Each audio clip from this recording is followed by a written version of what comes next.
Hi guys, today I'm going to be sharing the 26 peppers that I'm going to be starting from seed this year. 21 of them are going to go in my garden, the other 5 are going to go into other people's gardens. I've actually already got requests for it, so got to keep all the family and friends happy. Anyway, I'd like to welcome you to my backyard Kentucky homestead. My name is Kim, and let me show you what I'm starting from seed this year. So overall, my goal is to start a lot more peppers that we're going to use here at home. And so we're going to be focusing on bell peppers, long sweet peppers, and a few hot, primarily jalapeno and a chili. And then just 2 other ones just to have them on hand for, a little spicier salsa. The really hot peppers we're going to save for everybody else because we don't really need all the really hot peppers.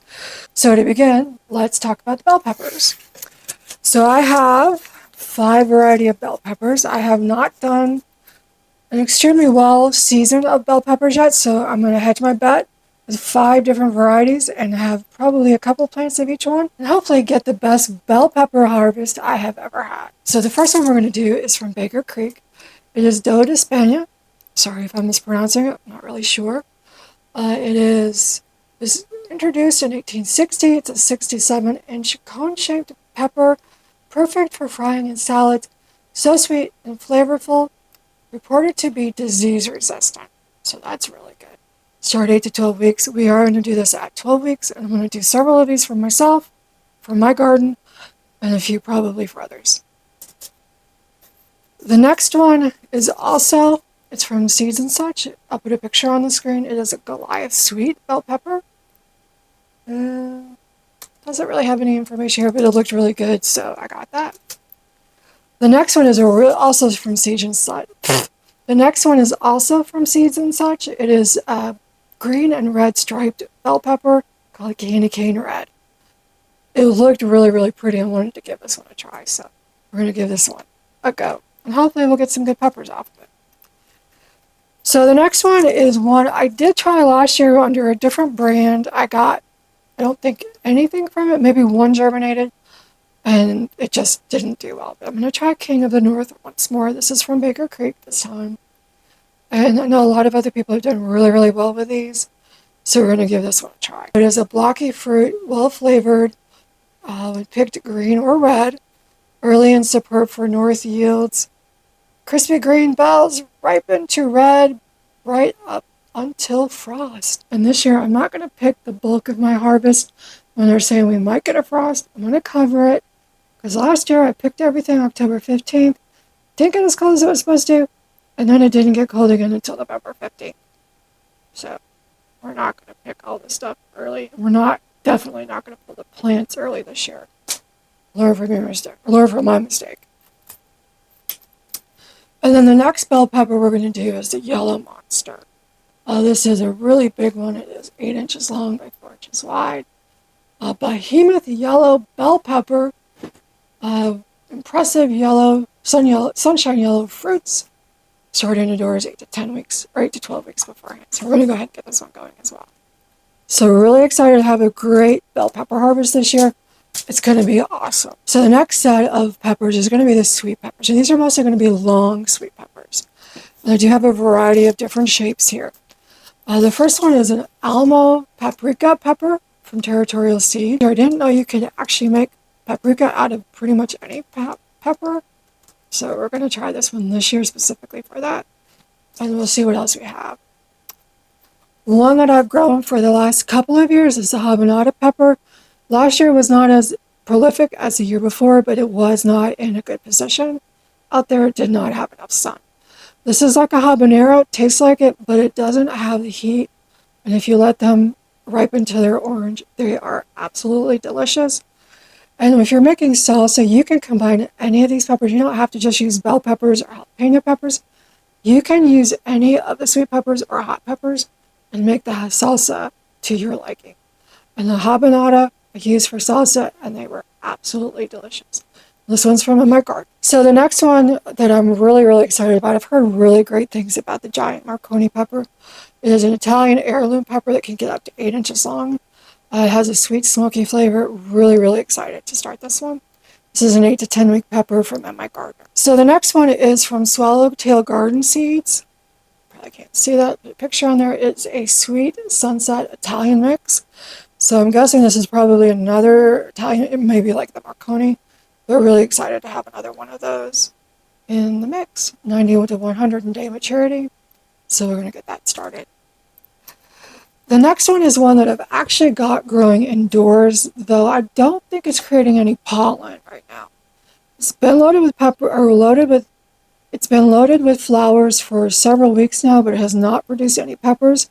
Where the other 4 peppers I started from seed have developed fruit on them, as well as some of the ones that I brought in from outdoors. The Pippin's Golden Honey pepper has plenty of blooms, but there's no pollen, I don't think, because there's no peppers yet. But I'm going to try this again. I'm going to put that one outside once it comes time, and I'm also going to start a couple of more plants to give it a go. But it looks like a really delicious pepper. The next one is a new one that I had not heard about before. It's a 75-day maturity. It's an orange Lysia pepper, thick-walled, juicy, sweet pepper from the Ukraine. A bright orange heart-shaped pepper is resilient and productive with extra thick walls and a sweet gourmet flavor.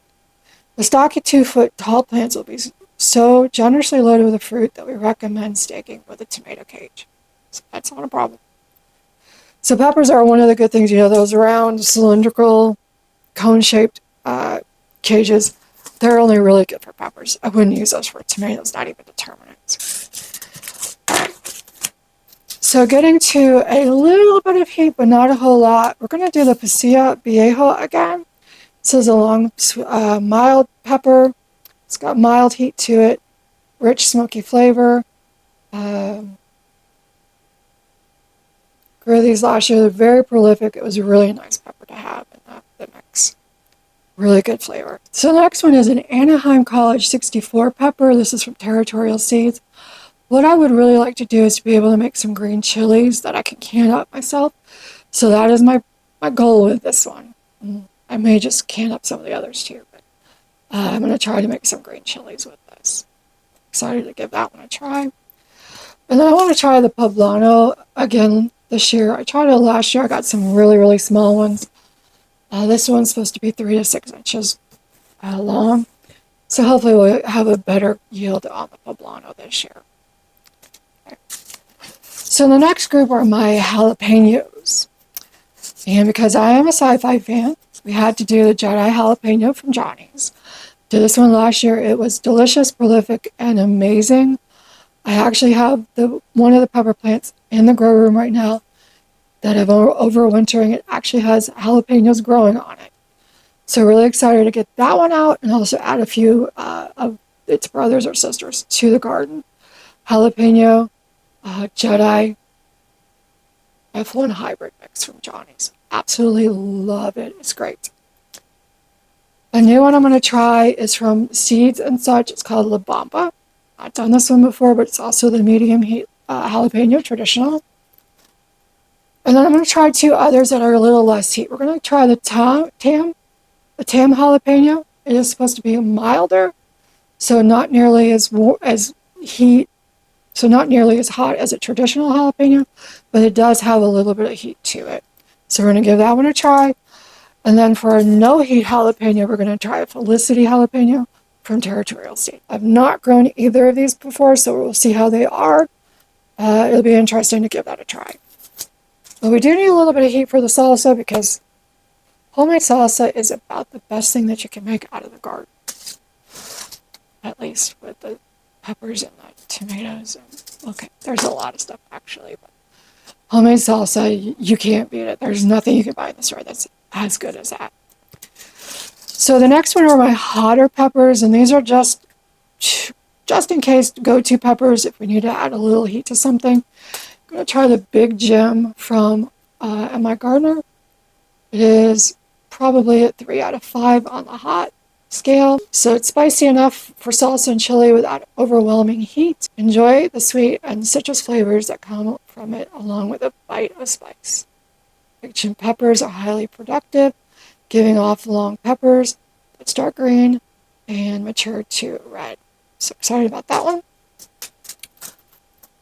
Another one I'm going to try, but maybe, yes, another one I'm going to try, but maybe I'm not going to regret it, but we'll have to see how it goes, is the mushroom red pepper. Generally, when you have a pepper that starts getting one of those really funky shapes, it gets really hot.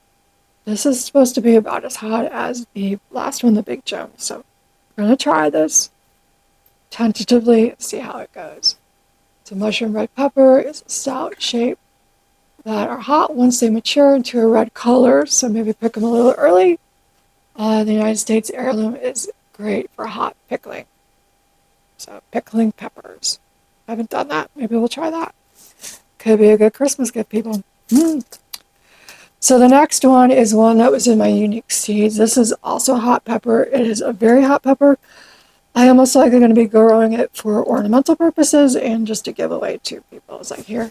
Because it is 15 times hotter than a jalapeno. Ain't gonna eat it. Nope. So anyway, this is going to be ornamental. I want it, it's just really neat looking. So we're going to go ahead and grow it and then probably give it away. So, and it's the Cherio Roxa Perfume. So it is the Cherio Roxa from Baker Creek. So the next group are really hot peppers that ain't going to be growing in my yard. They're going to be going home with somebody else. So the first one is a Hungarian hot wax pepper. According to my gardener, it is about a 4 out of 5 on the hot scale. It is super hot. So this is not growing in my yard. So the next one is the lemon drop pepper. It is also a 4 out of 5 on the hot scale. So for all those heat-loving people out there, here's some peppers for you. The next one, also 4 out of 5, is a Cayenne Long Slim Red. Grew this last year. It's really good, but it is very, very, very hot. So we're going to go ahead and throw another 4 out of 5 in there with a Serrano. Grew this one last year, prolific, and didn't eat a single one of them, but other people would like them. So we're going to go ahead and get that started. So the next one that's also a 4 out of 5 is the Caribbean Red Habanero. This is the hot 4 out of 5 hot habanero. Also not growing in my yard. Not happening. So anyway, so that is 26 peppers that I'm going to be growing. If you're interested in some of the other stuff I'm growing this year, check out this video. And until the next time, I hope you have a very wonderful day. Happy gardening, and bye.